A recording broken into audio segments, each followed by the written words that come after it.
Meus irmãos, a paz do Senhor, sejam bem-vindos. Mais uma aula aqui no canal Maná de hoje. Eu sou o pastor Luiz Antônio.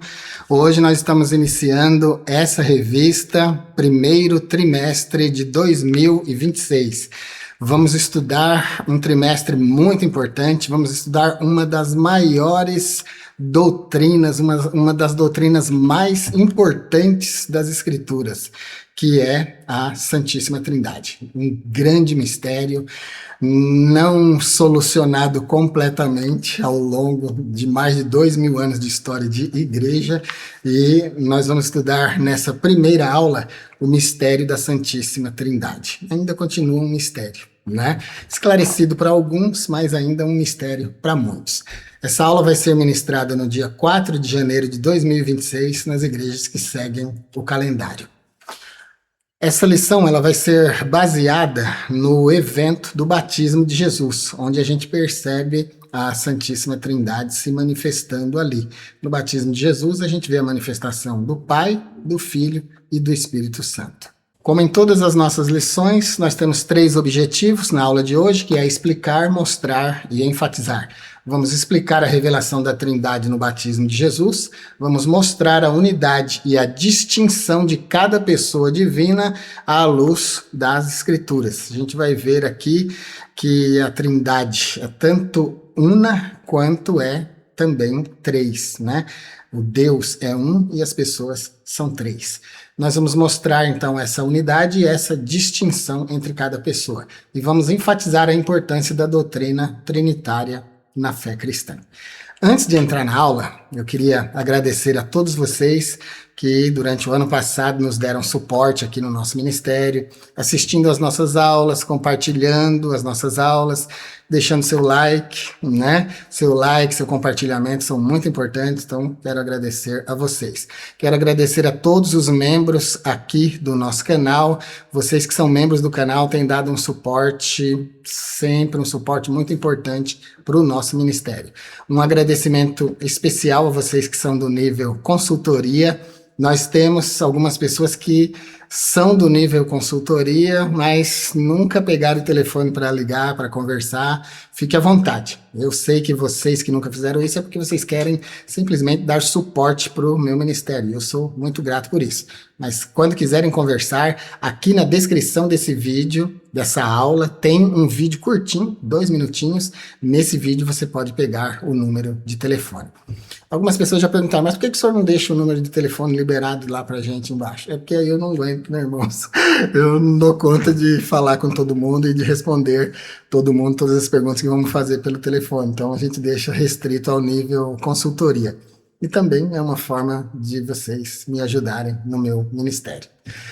Quero agradecer também a todos vocês que têm deixado a oferta de vocês, a oferta da Escola Bíblica. Muitas pessoas têm deixado a oferta da Escola Bíblica. A oferta que você deixa aqui, você pode ler esse QR Code que está aparecendo aqui ao lado agora. Você lê o QR Code, você pode doar quanto você quiser, tá bom? É a mesma oferta que você leva para a Escola Bíblica aí da sua igreja.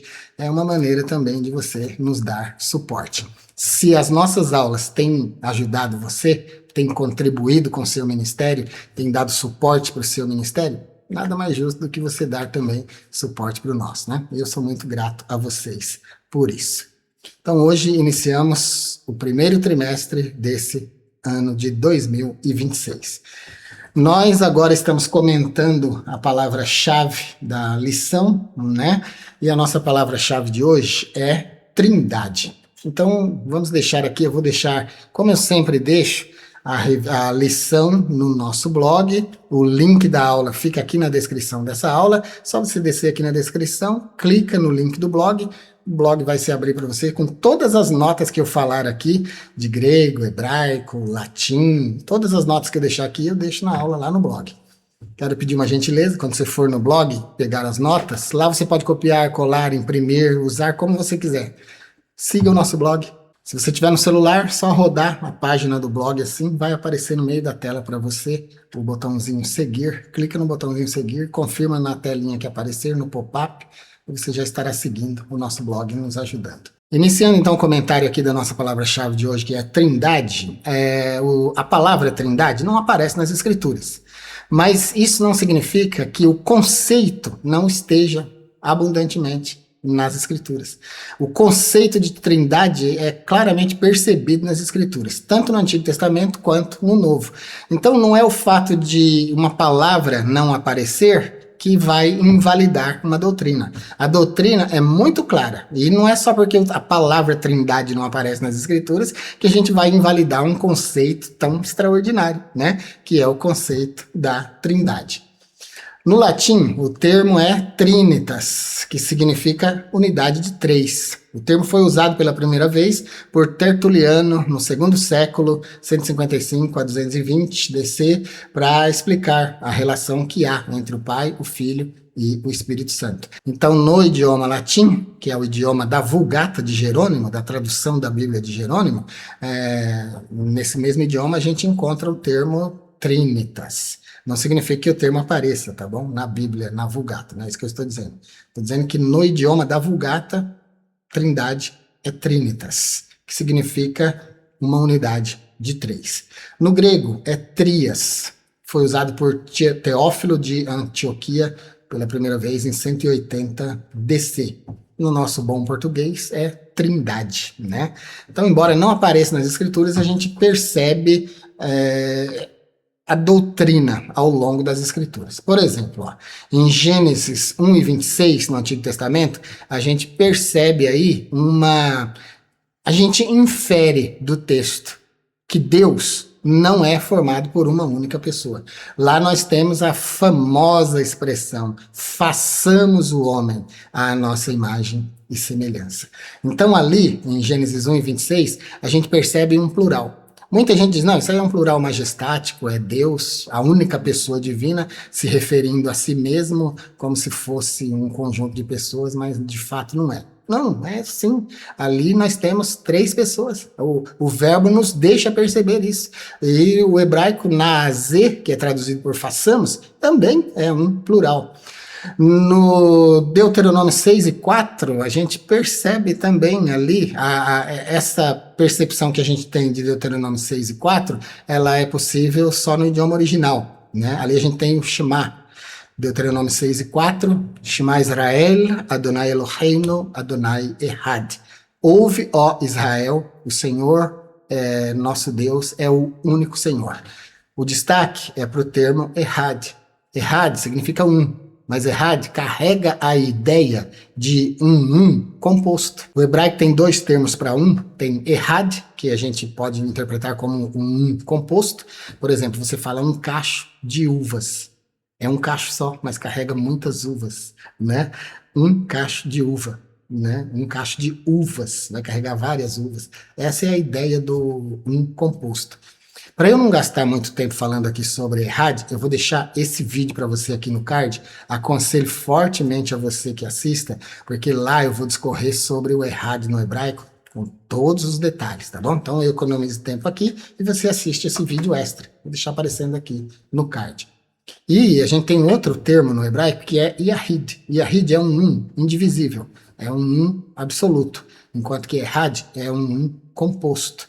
Por exemplo, homem e mulher, uma só carne, é levassar Ehad, uma só carne, mas é um composto, um casal composto por homem e mulher. E assim a gente tem outras ideias de Ehad, que significa um, mas que carrega a ideia de um composto. Quando Ehad vai significar o único Deus, carrega também essa ideia. Uma coisa que eu quero que vocês entendam, é necessário entender isso, é que a divindade é única, mas as pessoas nessa divindade são três. É como eu dizer, a raça humana. Quando eu digo a raça humana, eu estou me referindo a uma única raça, mas essa raça é composta por 8 bilhões de pessoas. Eu sou humano, você é humano, as mais de 1.500 pessoas que assistem comumente aqui às nossas aulas, cada um é um, e cada um é um ser humano. Do mesmo jeito é o divino. É um Deus só, porque o divino é a natureza. A que tipo de natureza Deus pertence? À natureza divina. A natureza divina só engloba 3 pessoas, Pai, Filho e Espírito Santo. A que tipo a que classificação existencial eu pertenço? À natureza humana. A natureza é uma. As pessoas são 8 bilhões. Aí assim a gente tem a natureza demoníaca, a natureza animal, a natureza angelical, e por aí vai. Esse conceito é importante você entender. Deus é a natureza das 3 pessoas da Trindade. Cada uma das 3 pessoas é divina. A natureza de cada uma das pessoas é divina. Então Deus é o poder. E essas 3 pessoas comungam nesse poder. Então nós podemos vê-los como consubstanciais, da mesma substância, os 3 são espírito. Podemos vê-los como coeternos e participando do mesmo poder. Então, os 3 têm aqueles 3 atributos incomunicáveis, que é a onipresença, onisciência e onipotência. Antes de entrar ainda nessa questão difícil, ainda falando aqui, discorrendo sobre a palavra-chave, que é trindade, uma coisa que você deve também. Eu quero mesmo falar que você precisa, tá bom? Mas vou deixar como deve. Você deve entender que a hierarquia Pai, Filho e Espírito Santo, ela não existe na eternidade. Pai, Filho e Espírito Santo é uma hierarquia de funções estabelecidas na Terra, durante o processo da ação de Deus em relação a nós. Porque se você conhece Deus, você sabe que Ele é eterno, né? O eterno é aquilo ou aquele que não tem princípio e nem fim de vida. Então Deus não iniciou e Deus não vai findar. Deus é eterno. Nós não, nós somos eternizados. Nós tivemos um início e vamos ter um fim. Tudo na criação é eternizado. Somente Deus é eterno. Então, queridos, imagina como era antes de Deus começar a criar. O Evangelho de João dá um cenário extraordinário. Ele diz assim, o Evangelho de João começa assim, in archi enologos, que o logos em proston feon, que feos enologos. Esse archi aí, ele significa princípio. Mas ele nos remete a um princípio mais antigo do que o princípio do Gênesis. O princípio do Gênesis, ele é um princípio hebraico, né? Porque o Antigo Testamento foi grafado em hebraico.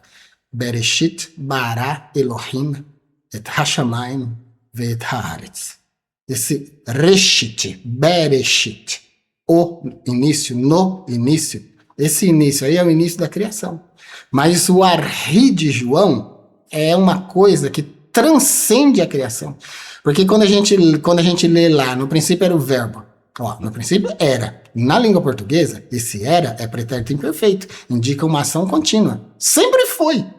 No princípio, já era o verbo. Esse arri, ele é um princípio antes da criação do Gênesis. E o verbo já era. E, continua o texto, estava com Deus. E era Deus. Sempre no modo imperfeito. Mostrando ação contínua. Revelando que não foi uma coisa que começou, é uma coisa que era. Que estava. Então perceba que o arri de João é mais antigo do que o Reshit de Gênesis. O que significa dizer que a Trindade, Pai, Filho e Espírito Santo, já existiu antes da criação. A criação é um momento temporal, onde Deus começa a criar as coisas. E quando no Gênesis 1:26 ele vai criar o homem, ele diz, façamos o homem. Quem é esse façamos? Como assim façamos o homem?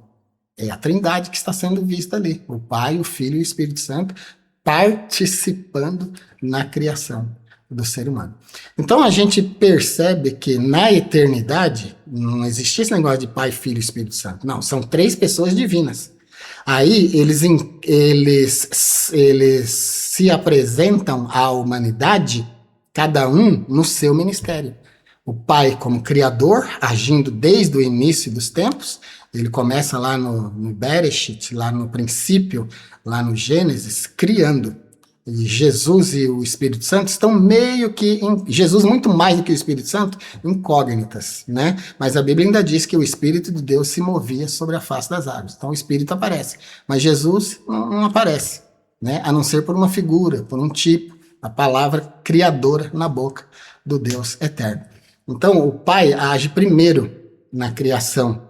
Depois Jesus vem e inicia o seu ministério morrendo sua morte vicária pela humanidade. Encerra esse processo em 33 anos, volta para o seu lugar, e o Espírito Santo está trabalhando até agora na era da igreja, que já vai para 2000 anos. Né? Então a gente percebe o ministério da Trindade, cada um no seu tempo, cada um na sua obra, trabalhando pela humanidade. Isso aí tudo é hierarquia funcional. O Pai é chamado de Pai para a gente entender. É tudo antropomorfismo, meus irmãos. O Pai é chamado de Pai para a gente entender a relação, principalmente aqueles que já são pais, eles entendem perfeitamente a relação de Deus com a humanidade. É de Pai, de Criador, de sustentador, faz um papel de protetor mesmo. Então, ele se manifesta à humanidade assim, né? Como o Deus que é Criador, como o Pai da criação. Depois vem o Filho para salvar aquilo que se perdeu no Éden e depois o Espírito Santo para encaminhar a gente nessa obra da salvação. Essas funções são assumidas por cada uma das três pessoas da Trindade para exercer seus ministérios. Mas na eternidade, antes da criação do mundo, porque Jesus fala que tinha uma glória com Deus antes da fundação do mundo. O Arri de João aponta para uma coisa mais antiga do que o Gênesis. E partindo do ponto de vista de que Deus é atemporal, de que Deus é eterno, que nunca foi criado, que sempre existiu, e se a gente realmente acredita na Trindade, como o Deus eterno, dividido em três pessoas, então a gente precisa entender que antes da criação eles já eram. Na criação eles se manifestam, Pai, Filho e Espírito Santo. Depois da criação voltam a ser, ocupar a mesma posição de antes. O Deus, a divindade única, subsistente em três pessoas. Então isso aí é o mistério da Trindade. Por que é tão difícil entender? Eu vou explicar para você de uma forma semi-científica. Nós somos criaturas temporais. Nós somos criados dentro da linha do tempo. Tudo aquilo que transcende a linha do tempo a gente não entende. A gente só entende coisas temporais. Jesus falou assim, eu tenho muitas coisas para falar para vocês, mas vocês não são capazes de suportar. Vocês não vão entender agora. Ali ele estava falando de maturidade, faltava maturidade para entender aquilo que ele podia revelar, mas não ia revelar porque eles não estavam à altura no entendimento. Isso que eu estou falando é muito mais do que aquilo.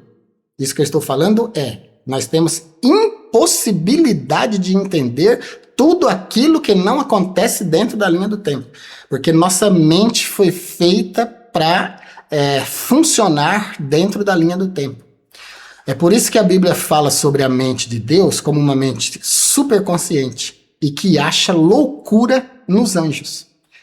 Quando a Bíblia diz que Deus acha loucura nos anjos, está falando de um ser... Eu estou usando o termo superconsciente porque é o máximo que estou conseguindo no nosso idioma. Deus é um ser superconsciente. Quando Deus olha para os anjos, que são seres que estão abaixo dele e que estão muito acima de nós, na mente deles ele acha loucura. O que não acharia na nossa? Então percebe que a nossa mente não foi feita para entender as coisas eternas. Só vamos entender quando a gente transcender do material pro imaterial.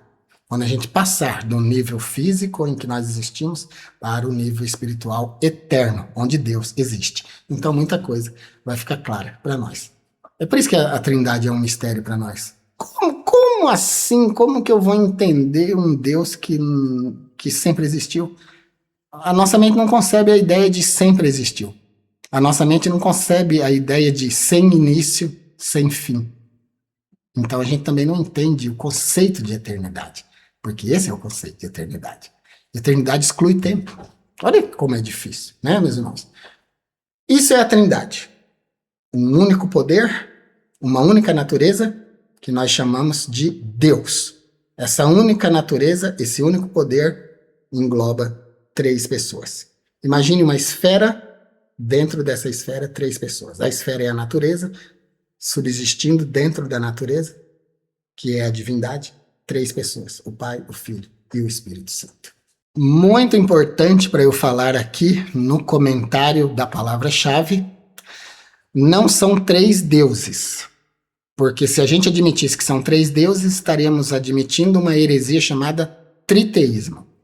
É um Deus só, é uma natureza só, uma essência só, que agrupa 3 pessoas. Então são 3 pessoas, essas 3 pessoas, elas formam um Deus único, essas 3 pessoas são distintas, elas existem uma separada da outra, elas têm unidade porque elas são capazes de pensar igual, de agir igual e de concordar em tudo, porque a sua mentalidade, a sua mente é perfeita. Então existe uma harmonia perfeita. Mas dado ao fato de que são distintas, separadas uma da outra, cada uma pode estar onde quiser, no tempo que quiser, na hora que quiser. E mais uma coisa importante, são coiguais e coeternas. Esses termos são teológicos, coigualdade, coeternidade. Significa que na eternidade, lembra do arhi de João, inarhi e no logos, no princípio era o verbo. O arhi é eterno, é antes do Beresh, do Gênesis. O arhi é intangível, o arhi não está na linha do tempo. É muito importante decorar isso. Então, eles são coeternos. Já existiam antes de começar a criar a humanidade. E vão existir depois que a humanidade passar na Terra. Então, eles têm coeternidade. E eles são coiguais. Ou seja, não existe um maior do que o outro. É aí que eu quero que você transcenda e vá para o nível superior de teologia. Não fique pensando feito criança em relação à Trindade. Porque você não pode. Eu não posso pensar como criança quando a gente fala da Trindade. Tem que pensar como adulto, tá bom? O apóstolo Paulo também falou que queria falar algumas coisas para o povo dele, mas era difícil porque eles estavam tomando leite ainda, enquanto ele queria dar uma comida sólida para eles. Isso aqui que eu estou dando para vocês é comida sólida, é feijoada, hein? É comida forte. E você só vai conseguir comer se você abrir sua mente. Tá, então vamos lá. Na eternidade, nenhum é maior do que o outro. A hierarquia Pai, Filho e Espírito Santo só existe para a atuação aqui na Terra. Porque toda vez que eu falo Pai, já está incluso na palavra a ideia de maioridade, de que ele é maior, de que ele é superior, porque ele carrega o peso do nome, do título Pai. Não é isso? Quando a gente fala do pai de família, ele não é a pessoa mais importante da casa? Não é a pessoa de destaque? Não é a pessoa que tem que ser mais respeitada na casa? Pois é. Mas isso aí, quando se trata da Trindade, é só hierarquia funcional. É só para ficar antropomórfico, da forma humana, para a gente entender. Tá bom, meus irmãos? Mas não é a realidade na eternidade. Eu vou deixar outro vídeo para você. Eu acho que você deve assistir. Quem é maior na Trindade? Vai explicar exatamente esse conceito de coigualdade e coeternidade. Não tem maior na Trindade. O nosso texto áudio de hoje está em Mateus 3, versículo 17. Este é o meu filho amado em quem me comprazo. Você só vai conseguir entender a Trindade em nível superior se você entender isso que eu já expliquei, que é básico. Enquanto você não aceitar isso intimamente, você não vai passar do nível básico, do nível estático das Escrituras. A Escritura é antropomórfica, irmão. A Escritura é para seres humanos entender. Mas ela fala de grandezas que estão muito acima da nossa cabeça. E essa aula de hoje fala de um dos maiores mistérios da história de Deus com a humanidade, que é a Santíssima Trindade. Se você ficar no nível da letra, se você ficar no nível literário, você não vai passar de nível nunca. Você precisa se abrir para deixar transcender. A base que me fez mudar de conhecimento, que me fez crescer, eu estou dando para você agora. E olha que eu sofri anos de estudo, anos para chegar nisso que eu cheguei, que eu estou te dando agora de graça em 1 minuto. Você precisa entender que a hierarquia é só de função. Porque senão, olha como fica complicado esse texto aqui, ó, de Mateus 3,17. Esse é meu filho amado em quem me comprazo. Você vai ver Jesus um menininho. Filho de Deus mesmo, derivado de Deus mesmo, menor do que Deus mesmo. E Jesus fala isso constantemente, ele diz, o Pai é maior do que eu. Mas outra hora ele fala, eu e o Pai somos um. Então, ou a gente entende isso como uma hierarquia de funções que é feita, que é vista, percebida só aqui na Terra, e que na eternidade não é nada disso. Na eternidade eles são coiguais e coeternos, ou então a gente não acredita em trindade coisa nenhuma. Porque na trindade não tem maior nem menor. Eles se manifestaram como maior, menor e menor para que a gente pudesse entender o trabalho deles. Pai, Filho e Espírito Santo. Ou é assim, ou então a gente não aceita a trindade e a trindade não é uma verdade para nós. Estou sendo bem radical porque é desse jeito que precisa ser. Texto áureo. Este é meu filho amado em quem me comprazo. No grego, utos est enoiosmo, o agaptos, enoi evdoxa. Temos 3 palavras importantes aqui para a gente meditar sobre elas. Meu filho amado. Se é filho, carrega a mesma natureza. Você nunca viu o pai encarnado. Não vai ver, porque não faz parte do ministério dele em relação à humanidade. Ele se manifestou sempre como Deus transcendente, aquele distante, aquele que habita no seu lugar, na sua eternidade. Nunca foi visto pelos homens, nunca tocado pelos homens. Mas o Iosmo Agaptos, o filho amado aqui, ele é a epifania desse Deus transcendente. Ele é a manifestação viva de Deus. Ele veio, encarnou, foi tocado, abraçado, beijado, amado, odiado. Ele existiu em carne e osso. Por isso, porque ele existiu na carne durante 33 anos, ele é, na hierarquia funcional, menor do que o Pai. Porque carne e sangue nem herda o reino de Deus. E imagina que ele, na kenosis, no esvaziamento da divindade para assumir a humanidade, para morrer pela humanidade e salvar a humanidade, ele então se torna menor. Mas é uma hierarquia funcional. Mas o texto áureo aqui de Mateus 3,17, que ao mesmo tempo que mostra ele menor do que o Pai, pela hierarquia de função, mostra ele carregando a mesma natureza, que ele é filho. O meu filho tem a mesma natureza que eu. Eu sou da natureza humana. Ele também é da natureza humana. Nem poderia ser de outra. Jesus, como Ios to Theou, filho de Deus, carrega a mesma natureza de Deus. Então isso já é suficiente para mostrar que os dois são iguais em natureza. A outra palavra importante é amado. No português aqui é um particípio passado, né? Amado. Amado sempre por Deus. E o destaque é no grego, agaptos. Agaptos é uma palavra que está no mesmo campo semântico de agape, que é o amor de Deus. Veja como Deus o ama. Deus o ama com seu amor próprio. Nós temos 8 palavras para amor no grego, que eu vou deixar para você nesse vídeo aqui, ó. Se você for curioso, você vai assistir.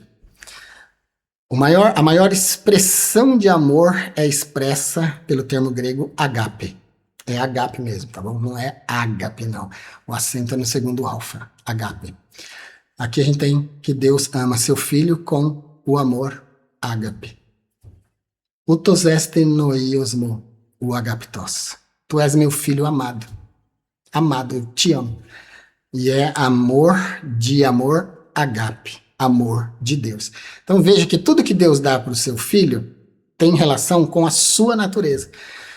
Agape é o amor exclusivo de Deus. Somente Deus consegue amar com essa potência de agape, que é o amor perfeito, desinteressado, não busca recompensa, um amor que aperfeiçoa aquele que é amado, aperfeiçoa porque perdoa 100% aquele que é amado.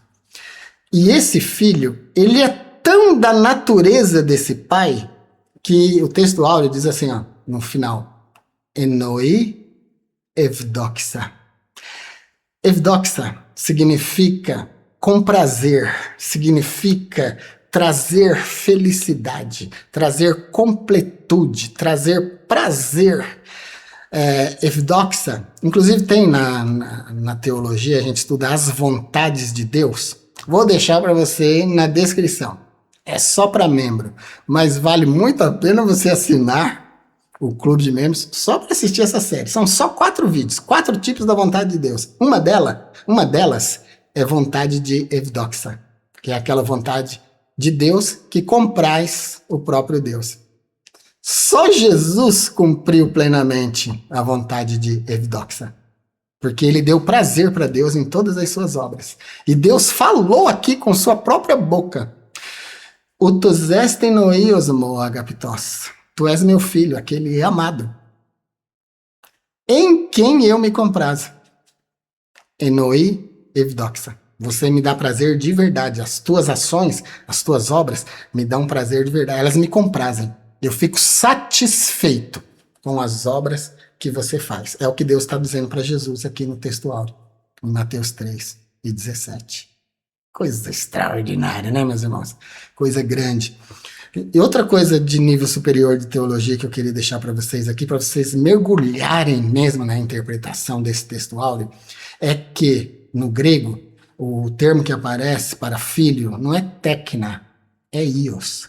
Tekna é o filho, é o termo grego que invoca a ideia de descendência, de filho legítimo.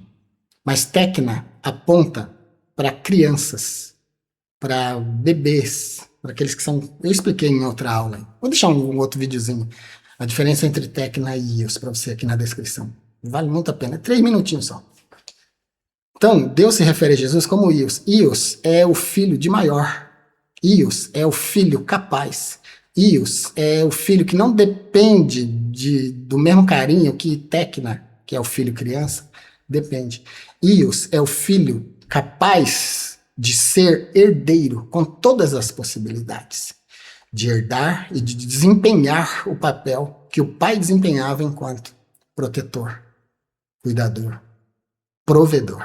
Olha a grandeza disso, meus irmãos. Então Deus chama Jesus aqui de Ios ou Agapitos, filho amado. Eu te amo. Sabe por que eu te amo? Porque você é aquele em quem eu tenho enoi evidoxa, em quem eu tenho prazer. Suas ações me dão prazer.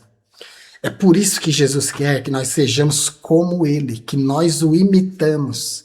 Sede meus imitadores, porque eu sou de Cristo, disse Paulo. Em outro lugar, sede imitadores de Deus, como filhos amados. Porque assim a gente consegue realizar as mesmas obras. E consegue ser amado com o amor agape de Deus. É muita grandeza. Meu Deus, deixa eu parar por aqui. Esse é o comentário do texto áureo. Mais uma notinha antes de eu sair aqui do texto áureo. Aqui Deus está dizendo que ama Jesus, que ama o seu filho amado com o amor agape. Agaptos. Agaptos é a mesma palavra que aparece quando Deus fala do amor de Abraão para Isaac. Aparece lá o termo agaptos. Eu vou deixar aqui para vocês escrito em grego, escrito transliterado e escrito na versão ARC em português. O amor com que Deus amou Jesus era o mesmo amor com que Abraão amava Isaac. É agape.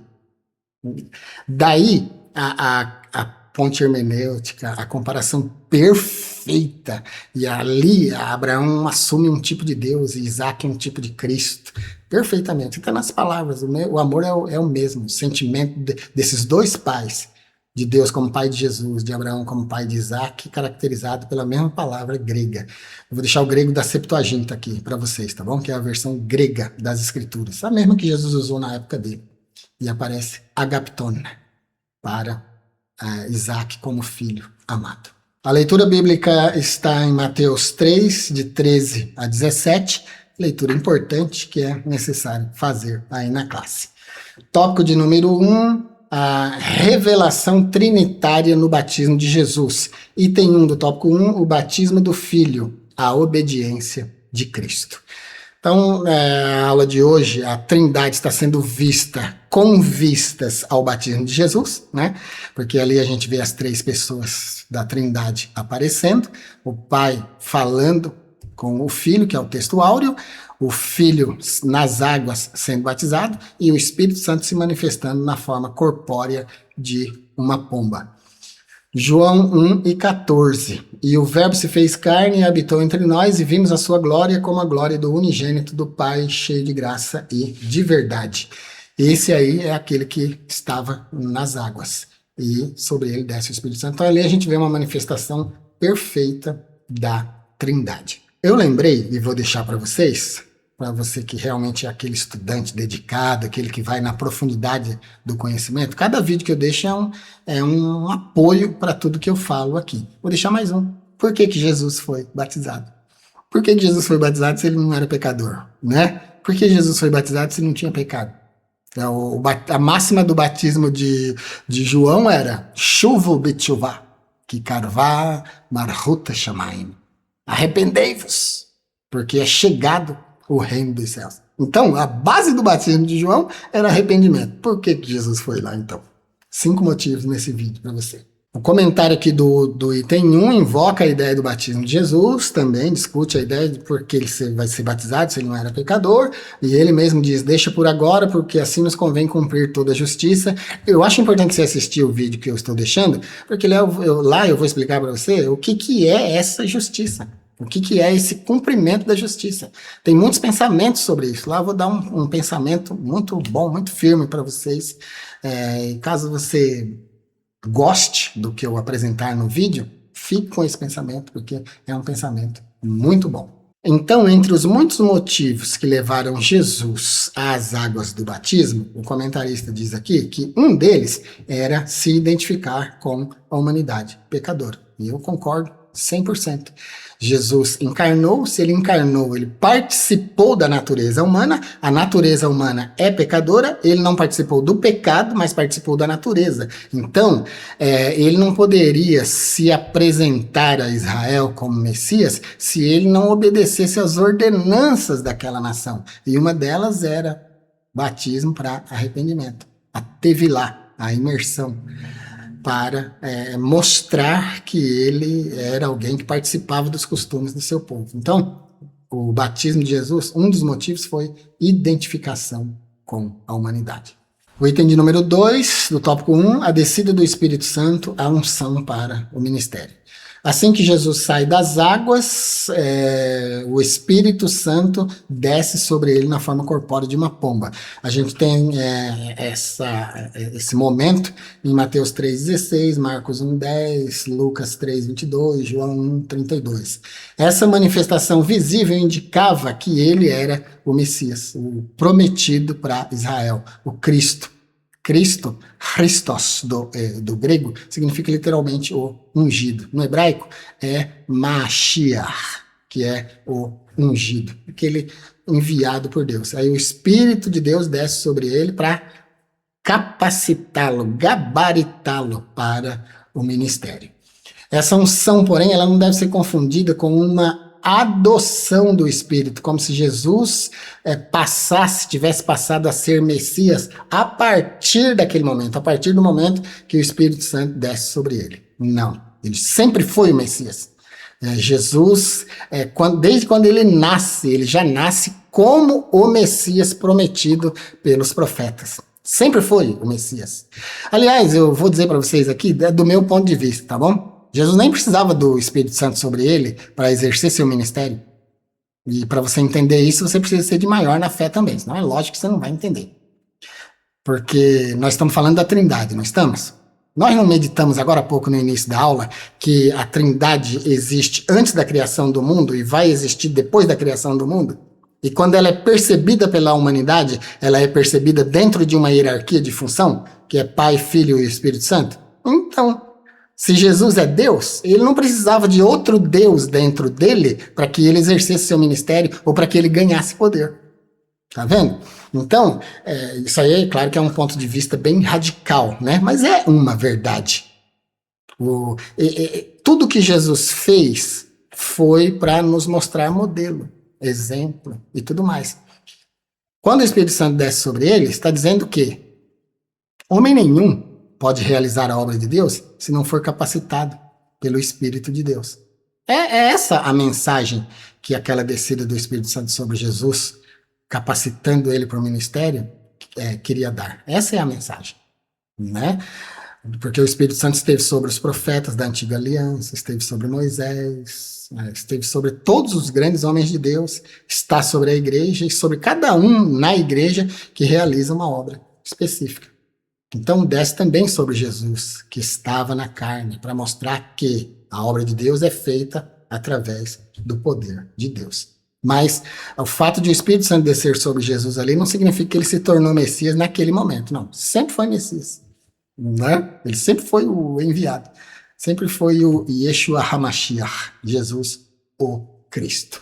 E é muito importante aqui o finalzinho do comentário aqui do item 2 da lição, que diz assim, ó, a vinda do Espírito Santo sobre Jesus na ocasião do batismo e a sua unção foi simplesmente para mostrar para quem estava ali, gabaritá-lo publicamente como enviado de Deus. Então o Espírito Santo desce na forma corpórea de uma pomba para deixar bem claro, evidenciado que ele estava sendo escolhido, gabaritado por Deus e aprovado por Deus. Mas não significa que ele já não era aquilo para que ele encarnou. O Messias de Israel e o Salvador da humanidade. Eu lembrei de outro vídeo agora, eu vou deixar também na descrição para você. Assiste, irmão, você vai achar legal. O conceito de Messias. Como que o judeu enxerga o Messias e como que o cristão enxerga o Messias. O que o Messias é para cristão e o que o Messias é para judeu. Explicado bonitinho, até com termos em hebraico. E o item 3 do tópico 1, a voz do Pai, a aprovação celestial. Por fim, na ocasião do batismo de Jesus, uma voz audível é percebida do céu. E essa voz diz, Utosestin oiosmo o agapitos, enoi evdoxa. Este é o meu filho amado, em quem me comprazo. Já expliquei no texto áudio, né? Peguei 3 palavras-chave de dentro desse texto, mostrei bonitinho o que é a satisfação de Deus em relação a Jesus e por que dessa satisfação. Evdoxa fala do porquê dessa satisfação de Deus, é porque Jesus cumpriu como filho amado todas as exigências de Deus, todas as exigências da lei pela humanidade. Ele agradou demais a Deus. Né? Então Deus fala com ele publicamente para gabaritar o ministério dele, para deixar muito claro que ele era o Filho de Deus. Então a voz do Pai aqui do item 3 é a aprovação celestial para o ministério de Jesus. Trata-se de uma declaração solene e pública do Pai, que não apenas confirma a identidade de Jesus como Messias, mas também a divindade dele. Porque se Deus o chamou de filho, é porque ele carrega a mesma natureza. Foi o que eu expliquei no texto áureo. Né? Este é o meu filho amado. O fato de ser filho significa carregar a mesma natureza. Se Deus, se Deus é divino, o filho também tem que ser divino. Né? Nós, meus irmãos, temos a natureza de Cristo agindo em nós, mas nós não temos a natureza de Cristo 100%, senão a gente seria divino também. Mas Jesus tem a natureza do Pai, 100%. Ele é Deus. Tá vendo? As diferenças entre o adotado e o legítimo. O adotado tem nuances o legítimo tem tudo. Por isso Deus o chama de Ios, o agapitos, filho amado. E não Tecna, o agapitos. Naqueles termos que eu expliquei, né? Tecna é o filho por descendência, é o filho legítimo, sim, vem da mesma linhagem e tal, mas ele é uma criança, né? Ainda não pode receber tudo que o pai dá. Por isso Deus o chama aqui de Ios, é o filho adulto, já formado, traz toda a minha natureza, carrega toda a minha essência, tudo aquilo que de Deus pode ser percebido nele. É tão assim, meu irmão, que quando Filipe diz... Senhor, mostra-nos o Pai, o que para nós vai ser suficiente. Aí ele diz assim, mas eu estou há tanto tempo convosco e não me tendes conhecido, Filipe. Quem me vê a mim, vê o Pai. Olha a grandeza disso, meus irmãos. Jesus estava revelando a sua natureza coigual com a do Pai. Se você está me vendo, você está vendo Deus. Fique satisfeito. Essa é a essência de Ios Tofeu, de filho de Deus, de Ben Elohim do hebraico, filho de Deus. Carrega a mesma natureza, mas não como uma criança de colo que precisa de todos os cuidados, que ainda nem sabe que é herdeiro. Não. Ios é o filho adulto. Ele sabe tudo, sabe sua missão, seu propósito, as ações que deve desempenhar, sabe tudo. Por isso Deus o aprovou. Por isso Deus se comprazeu nele. Por isso Deus o amou com um amor agape, o amor natural de Deus, que é dispensado naturalmente para o seu filho. E aqui não é um filho menino, é um filho adulto. Então, adulto que esperou para iniciar o ministério com 30 anos, para realmente comprovar maturidade, maioridade, tanto para os homens quanto diante do próprio Deus. Então, ele é o Filho de Deus. Do mesmo jeito que a descida do Espírito Santo não inaugurou a messianidade de Jesus, essa voz do céu que diz Utos este noios mo agaptos, este é o meu filho amado, também não inaugura a filiação de Jesus, não. Jesus não está sendo transformado em filho agora que Deus está falando isso aí com ele, não. Sempre foi, né? Desde que nasceu. Nasceu pelo poder do Espírito Santo, que é Deus. Pela vontade de Deus, o Pai. Então, sempre foi o Filho, né? Com a ressalvinha teológica de nível superior que eu fiz no início da aula, irmão, esse trimestre vai ser complicado, hein? Porque nós vamos estudar a Santíssima Trindade, todos os atributos da divindade, vai ser tudo em nível superior. Você tem que se preparar aí para ouvir o que eu tenho para falar aqui. Eu vou falar coisas grandes, né? Na eternidade, os três são iguais. Se você assistir aquele vídeo que eu deixei na descrição, quem é maior na Trindade, você vai entender direitinho. Na hierarquia de funções aqui na Terra tem diferença. De ação, de percepção de grandeza e tal, mas na eternidade não. Tópico de número 2, a distinção e a unidade das pessoas divinas. Item 1 do tópico 2, a unidade e a distinção pessoal. Como eu expliquei muito bem no início da aula, a unidade está na divindade, na essência, na natureza. A natureza é divina. As pessoas dessa natureza são 3. Aí eu comparei conosco. A natureza é humana. As pessoas dentro dessa natureza são 8 bilhões. Para você entender direitinho, né? Então existe uma unidade e uma distinção pessoal. Cada uma das 3 pessoas é uma pessoa. Eles podem pensar diferente se eles quiserem. Cada um pode agir em uma direção, em um sentido, fazendo cada um uma coisa. Porque eles são 3 pessoas separadas, uma da outra. Quando a gente fala de unidade, na divindade a unidade é absoluta porque a mente é perfeita. Na igreja, a unidade nunca é absoluta. Nem existe unanimidade na igreja. O que existe na igreja é a tentativa de unidade. Mas não quer dizer que todos nós pensamos a mesma coisa. A gente concorda, a gente é unânime em certos casos, em certos pensamentos, em tudo aquilo que é bom para a obra, em tudo aquilo que tem base bíblica firme. Nós pensamos, nós somos capazes de pensar a mesma coisa. Mas a unanimidade da igreja e a unidade da igreja não é absoluta. Na divindade é absoluta.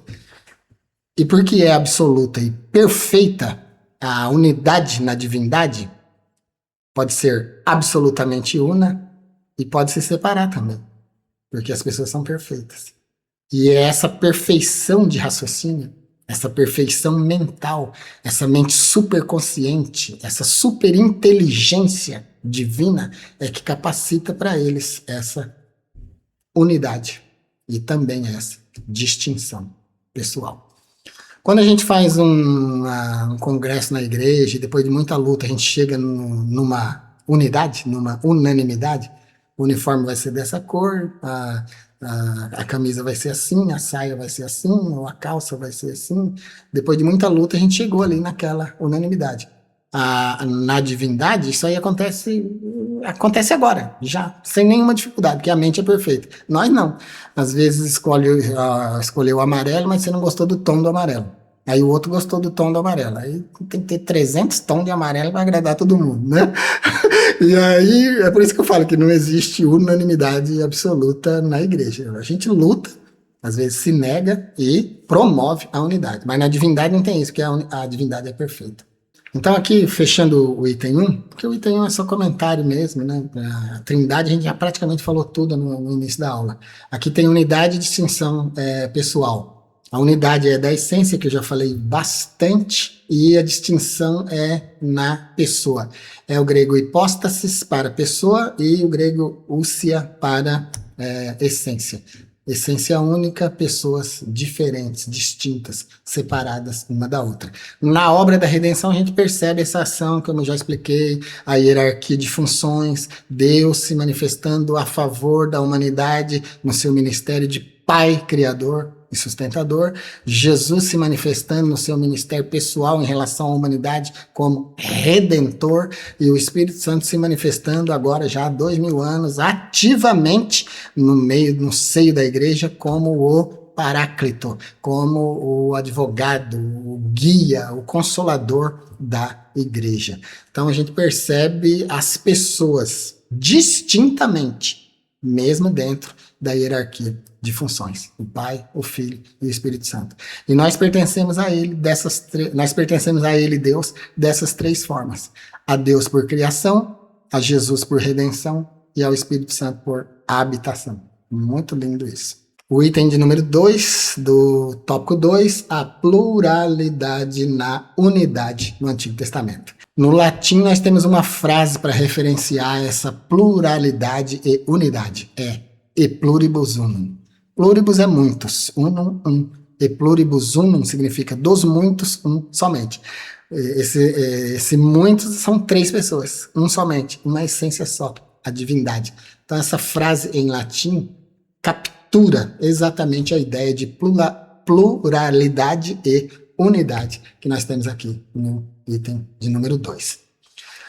Nós temos em Gênesis 1 e 1 dito assim: Bereshit bara Elohim et hashamayim ve'et haaretz. No princípio criou Deus os céus e a terra. A gente tem aqui um plural para Deus, Elohim. Elohim é o plural de Eloá. Eloá, Deus. El, Deus. Quando a gente percebe na transliteração a terminação im, você está vendo aí na tela, grifado, Elohim, isso indica um plural. Mas não é um plural de deuses, é um plural de pessoas. Não são três deuses, é um Deus só, manifestado em três pessoas. E aqui no texto hebraico aparece outro plural que você pode perceber aí na legenda, que é Shamaim. Shamaim é o plural, é céus, tem a terminação in também aí. Então, esse Deus, ele é Ehad. Lembra que eu advoguei aqui no início da aula, Elohim Ehad, mostrando que o Ehad é um, mas é um que admite composição, é um composto. No caso de Deus, é uma essência, que é o Ehad, e a composição dessa essência é trina, são três pessoas. Então o Ehad admite uma composição. E aqui no título Elohim, porque Deus é um título, né? Não é nome. O nome de Deus é Yahvé, né? Deus é um título de poder. Então a gente percebe aqui um plural, Elohim, deuses, traduzido literalmente por deuses, né? Então carrega a ideia de um plural, mas o plural não é na essência, que é o divino, porque senão seria triteísmo. O plural é na pessoa, três pessoas numa divindade. E o item 3 do tópico 2, a trindade explicada no Novo Testamento. A trindade, ela não é vista como três deuses, como eu já falei, né? Porque isso é uma doutrina herética chamada triteísmo, mas como três pessoas numa única divindade. A gente percebe o e pluribus unum, dos muitos um somente, aqui, por exemplo, em Mateus 28 e 19. Lá está dito assim, ó: Ide por todas as nações, ensinando-as a guardar tudo que eu vos ensinei e batizando-as em nome do Pai, do Filho e do Espírito Santo. O grego nome aí é onoma. Onoma. É traduzido literalmente por nome. O nome carrega a essência de uma pessoa. E perceba que não está escrito batizando nos nomes do Pai, do Filho e do Espírito Santo, mas no nome do Pai, do Filho e do Espírito Santo. Esse nome, então, onoma do grego, caracteriza a essência, que é única, enquanto que as pessoas dentro da essência são três. Então, quando a gente quer, é assim, ó, a pessoa que é armada contra a trindade, não adianta. Tudo que você argumentar, ela vai contra-argumentar e não vai aceitar. Então, a gente não está dando aula para quem não aceita a doutrina da trindade, né? Estou dando aula para quem aceita. Quem é contumaz contra a doutrina da trindade não vai aguentar 5 minutos dessa aula aqui. E eu também nem tenho interesse que aguente. Estou falando para cristãos, para pessoas que aceitaram essa doutrina como base verdadeira e com base bíblica, inclusive, né? Mas a pessoa que não aceita, ela não vai aceitar nunca. Não adianta você dar explicação, ela não vai aceitar. A gente tem outro versículo importante, por exemplo, na 2 aos Coríntios 13:13. A graça do Senhor Jesus Cristo, o amor de Deus e a comunhão do Espírito Santo seja com todos nós. Aqui a gente tem a invocação da Trindade, de cada uma das pessoas da Trindade, para abençoar a igreja. Então, aqui também a gente tem a percepção de um Deus em 3 pessoas. A gente tem outra referência, 1 de Pedro 1 e 2. Eleitos segundo a presciência de Deus Pai, na santificação do Espírito, Espírito com letra maiúscula, então, o Espírito Santo, para a obediência da aspersão do sangue de Jesus Cristo. O apóstolo Paulo, ele tinha consciência absoluta da Trindade. E toda a sua doutrinação foi baseada no conceito da Trindade, como a palavra de todos os apóstolos. Né? Não é comum a gente ver citações diretas à Trindade no Antigo Testamento, porque o Antigo Testamento, como eu já expliquei no início da aula, é o momento do trabalho ministerial de Deus a favor da humanidade. Então, somente Deus era visto. E o seu Espírito, que agia, que inclusive aparece pairando sobre as águas no Gênesis. Mas o Filho é uma incógnita. O Filho é um plano absolutamente maravilhoso que ocorre na plenitude dos tempos. Ele não aparece, a não ser em profecias.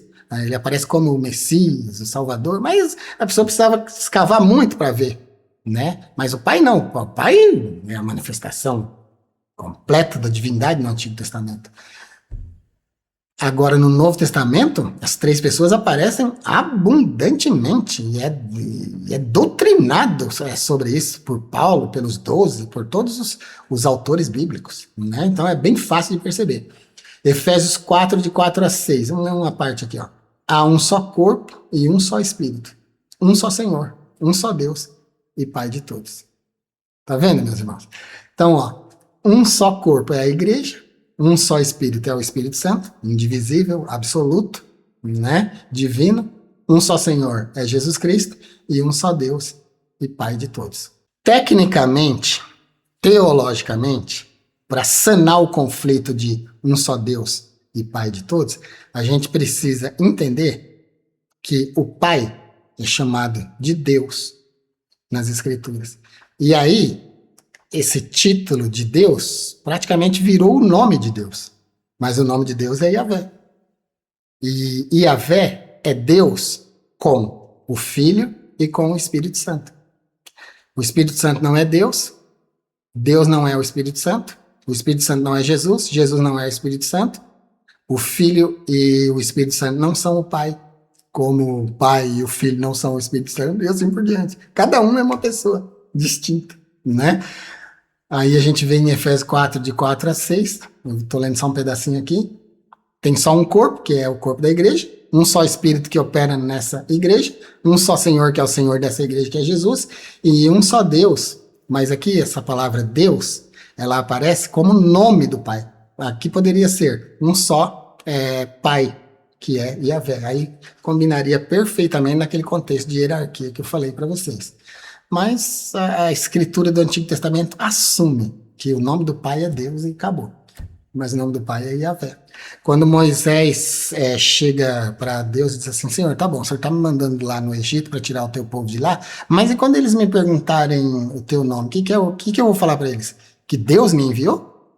Porque eles conhecem centenas de deuses. Aí eu vou falar que mais um Deus me enviou? Eu preciso apresentar para eles um nome. Qual é o teu nome? Aí Deus diz assim para ele, Ehyeh Asher Ehyeh. Eu sou o que sou. Esse é o nome com o qual você vai me apresentar para aquele povo. Então Deus tem um nome, né? E esse nome dá pessoalidade para Deus. Como o nome do Filho, Yeshua, Jesus, também dá pessoalidade para Jesus. E o nome Espírito dá pessoalidade para o Espírito Santo. Então são 3 pessoas congregadas dentro de um poder, de uma essência, de uma natureza, que é a divindade. Tópico de número 3, para a gente ir encerrando a aula, a relevância da Trindade para a fé cristã. Item 1, o desenvolvimento doutrinário da Trindade. A doutrina da Trindade, ela não é um improviso nas Escrituras.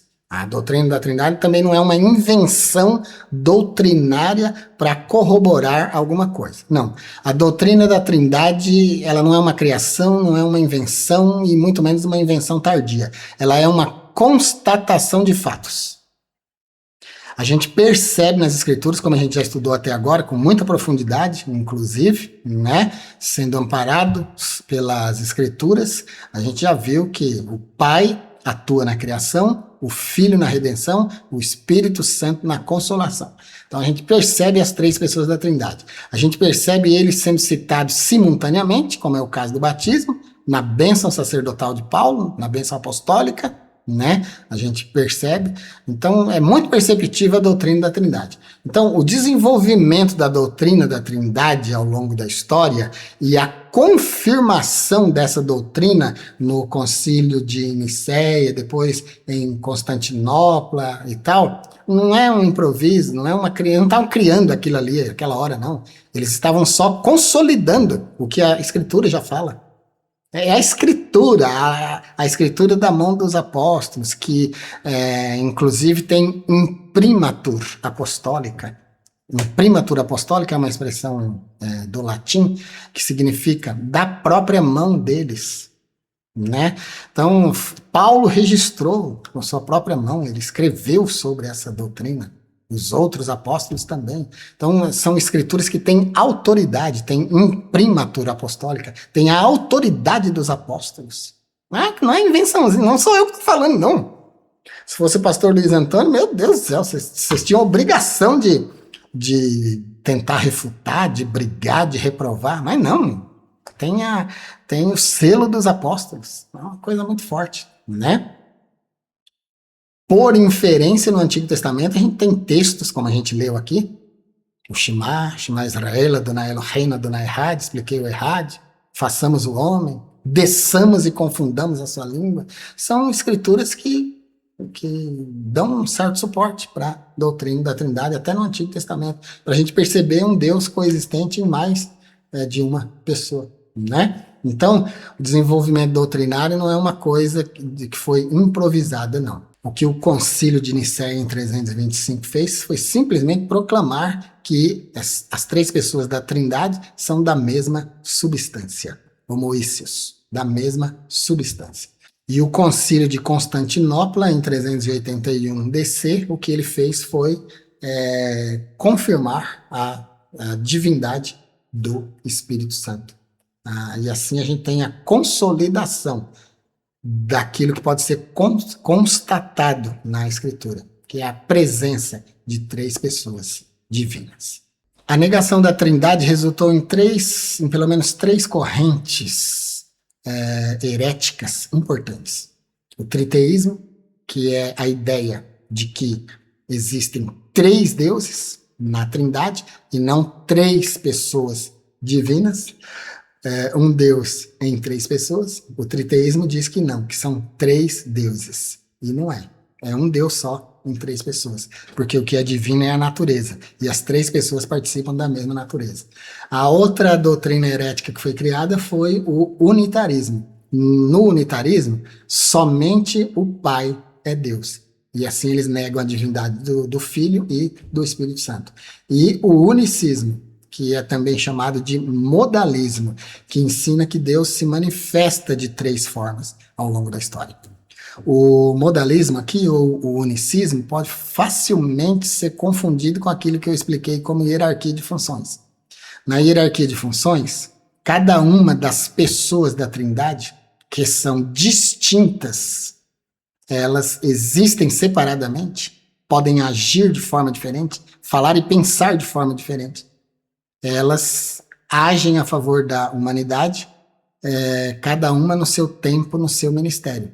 Mas não é um Deus só se manifestando de três formas, como é no modalismo. No modalismo, Deus se manifesta de modo diferente, sendo a mesma pessoa. No modalismo, o único Deus, que é uma única pessoa, se manifesta como o Pai na criação. Depois, essa mesma pessoa se manifesta como Filho na redenção, e essa mesma pessoa se manifesta como o Espírito Santo agora, na era da igreja. Isso é modalismo. Um único Deus que se manifesta de 3 modos. Mas não é, isso aí é heresia. A verdade é que o único Deus, Elohim Echad, ele é composto por 3 pessoas. É assim que o cristianismo entende, aceita e prega. E assim a gente encerra a aula de hoje. A verdade prática da aula de hoje é a seguinte: a doutrina da Trindade é central na fé cristã. É um só Deus em 3 pessoas que coexistem e atuam harmonicamente na obra da redenção. Do jeito que a gente explicou durante a aula toda. Aplicação pessoal para a aula de hoje. Nós devemos confessar e ensinar e viver uma fé trinitária. A compreensão correta dessa doutrina preserva a verdade do Evangelho e nos conduz a uma vida de adoração e comunhão com o Pai, com o Filho e com o Espírito Santo. E a conclusão, para a gente fechar a aula: compreender a Trindade é fundamental para manter a fidelidade doutrinária. Então é isso. É um grande mistério que só vai ser completamente, plenamente aceito pela fé. A vantagem da fé é que ela completa aquilo que o intelecto não entende. Os carnais, eles querem entender tudo como o intelecto. E tem coisas que a gente não vai entender com o intelecto. Porque Deus, ele está fora da linha do tempo. Lembra que eu falei no início da aula que a nossa mente foi construída dentro da linha do tempo? Nosso ser foi criado na linha do tempo. Nós somos seres temporais, criados por um Deus atemporal. Na atemporalidade, tudo é possível. Não existem regras físicas para se obedecer. Tudo é possível. A concepção da mente, de uma mente, na linha atemporal, ela é completamente diferente da concepção de uma mente da linha temporal. É por isso que a gente não entende Deus na sua essência. A gente tem que aceitar por fé. Nós somos limitados, ele é infinito. Nós somos humanos, ele é divino. Nós somos finitos. Nós temos um início e um fim. Ele é eterno. Então, existe um abismo entre nós e ele. Ele é super consciente, super inteligente, enquanto nós somos completamente limitados. Deus não aprende. O conhecimento de Deus é simultâneo. É perfeito. Deus não agrega conhecimento. E eu estou aqui tentando agregar a vocês o conhecimento que eu tenho da doutrina da Trindade. E olha que aula que ficou aqui hoje. Que aula tão profunda, tão complicada que ficou hoje. Mas eu tentei traduzir da melhor maneira possível. É isso então, meus queridos. Na próxima aula, nessa revista, nós vamos estudar o Deus Pai. Uma aula muito, muito interessante, né? É teologia pura mesmo, né? Porque teologia é o estudo de Deus. Na aula que vem a gente vai estudar a pessoa de Deus o Pai. Se você ainda não se inscreveu, se inscreva. Sua inscrição, seu like, seu compartilhamento são muito importantes para nos ajudar a fazer o canal crescer. E eu conto com vocês. Se você quiser assistir vídeos, aulas e cursos exclusivos, seja membro. E se você quiser falar direto comigo, seja membro consultoria. Você vai ter meu número de telefone que você pode pegar aqui na descrição do vídeo e a gente vai poder conversar. Manda uma mensagem para mim e a gente já começa a conversar. Fique com Deus e até a nossa próxima aula.